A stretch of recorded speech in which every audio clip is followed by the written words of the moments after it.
का राष्ट्रीय देवभूमि पार्टी की तरफ से बहुत बहुत मैं धन्यवाद करना चाहता हूं। हमारे साथ भाई मुनीर जी हैं जो हमारी पार्टी के महासचिव हैं, भाई जगदीप जी हैं जो युवा मोर्चा के अध्यक्ष हैं, भाई अजय जी हैं जो हमारे नाहन मंडल के महासचिव हैं, और हमारे शैलेंद्र जी हैं जो हमारे मंडल अध्यक्ष हैं, और वीर सिंह जी और हमारे और सभी जो कार्यकर्ता हैं हमारे साथ आज मौजूद हैं।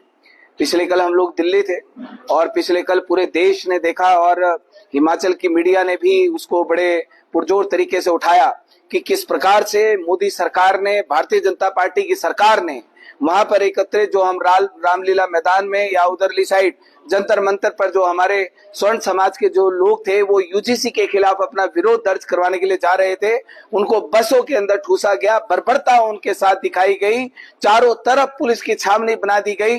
भाजपा इतना डरती है विरोध से कि कभी हमने सोचा नहीं था कि चलिए हिमाचल में जयराम सरकार थी वो भी डरती थी तो खाकी को आगे करती थी, पर मोदी सरकार भी दिल्ली में बैठ के इतना डर जाएगी ये हमें अंदाजा नहीं था।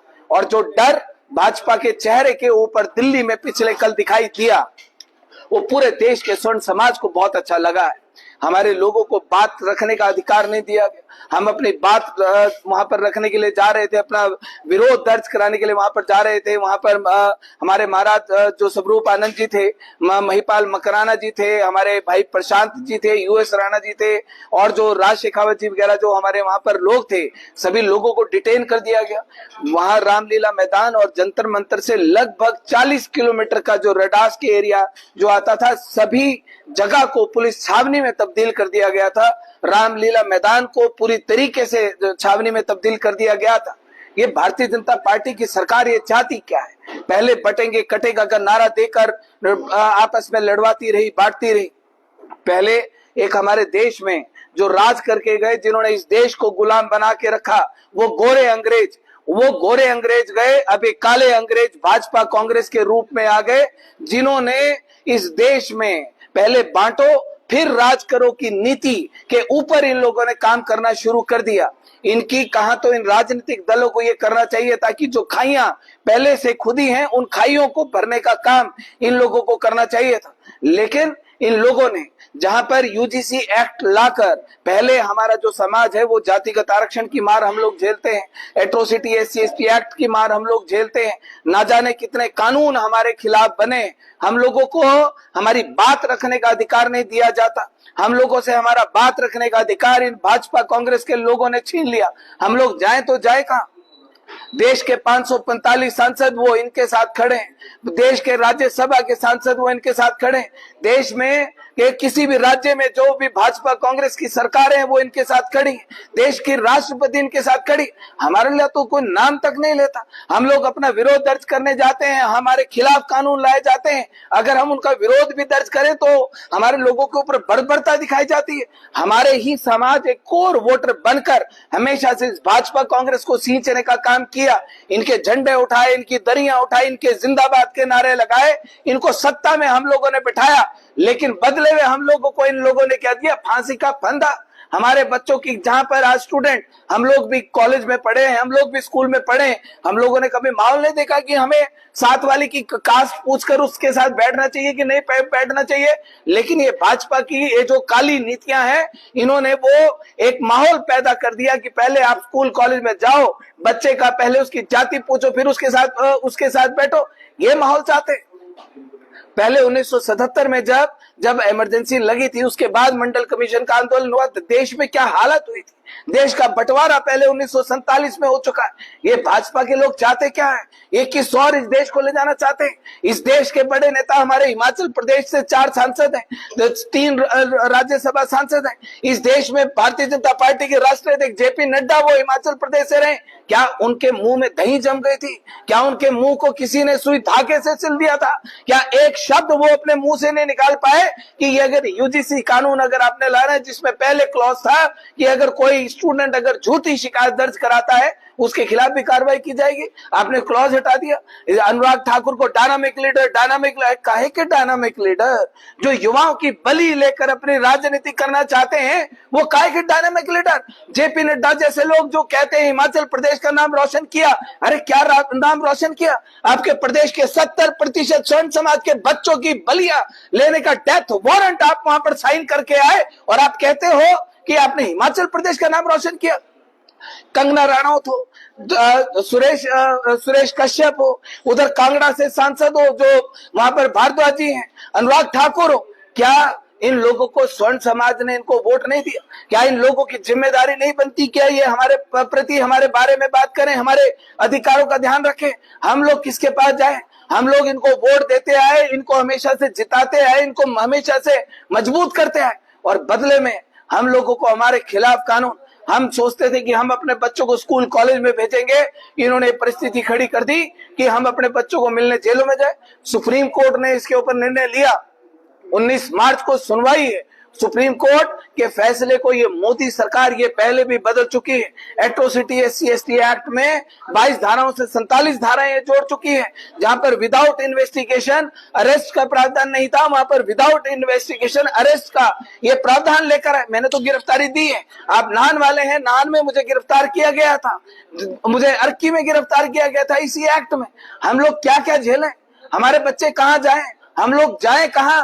कौन है हमारा? हम अपने आप को अनाथ ना समझे तो क्या समझे? यहाँ पर डॉक्टर राजीव बिंदल प्रदेश अध्यक्ष जो भाजपा है, अजय सोलंकी जो कांग्रेस के विधायक है, क्या तुम्हारे मुंह में दही जम गई? क्या डॉक्टर राजीव बिंदल जो अपने आप को कहते हैं कि हम प्रदेश के हितैषी, अरे काय के हितैषी? तुम एक वर्ग को साइड लाइन करके और लोगों की बात करना, वो तुम्हारे प्रदेश के प्रति तुम्हारा हितैषीपन है। तुम काले अंग्रेज हो, तुम भाजपा कांग्रेस वाले काले अंग्रेज हो। गोरे अंग्रेज चले गए, तुम काले अंग्रेजों को इस देश में छोड़ गए। तुमने इस देश का बंटाधार, इस प्रदेश का बंटाधार कर दिया। एक बड़ी गहरी गहरी खाइयां तुमने लोगों के बीच में आकर खोद दी। आज गृह युद्ध में धकेलने की परिस्थिति तुम लोगों ने खड़ी कर दी। तुम चाहते क्या? राष्ट्रीय देवभूमि पार्टी शिमला गए थे हम लोग, वहां पर भाजपा के कार्यालय का घेराव हमने किया था और हमने इनसे पूछा था कि तुम्हारी मानसिकता क्या है, तुम चाहते क्या हो, एक बार क्लियर बता दो। अगर तुम हमारी बलि लेना चाहते हो तो बलि ले लो। अगर तुम्हें चाहते हो कि भैया स्वर्ण समाज को जीने का अधिकार नहीं तो डेथ वारंट साइन कर दो, मार दो गोली। हमारे वोट के आधार पर तुम सत्ता के अंदर बैठे हो, उसके बावजूद भी हमारे लोग इनके कोई कहता है कि आएगा मोदी, आएगा जयराम, आएगा फलाना, आएगा ढिमका।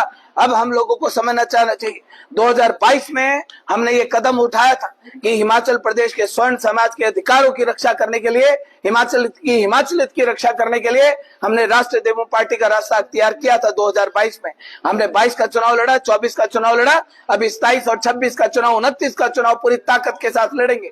जो रास्ता हमने यहाँ पर अख्तियार किया था राजनीति का कि इनसे सत्ता छीनेंगे, जिस कुर्सी के ऊपर बैठ के ये अत्याचार करते हैं उस कुर्सी को हम छीन लेंगे, वही फैसला कल दिल्ली में लिया गया कि जब लोगों ने इनका अत्याचार देखा कि हमारे लिए कोई नहीं खड़ा, हमारे पक्ष में बात करने के लिए कोई नहीं खड़ा, वही फैसला वहां पर लिया गया। वहां पर स्वर्ण समाज के लोगों ने लिया, पूरे देश भर से आए लोगों ने लिया कि अब भाजपा वालों, कांग्रेस वालों, तुम्हारी सत्ता तुमसे छीनेंगे, तुम्हारी कुर्सी तुमसे छीनेंगे, तीसरा विकल्प इस देश में देंगे।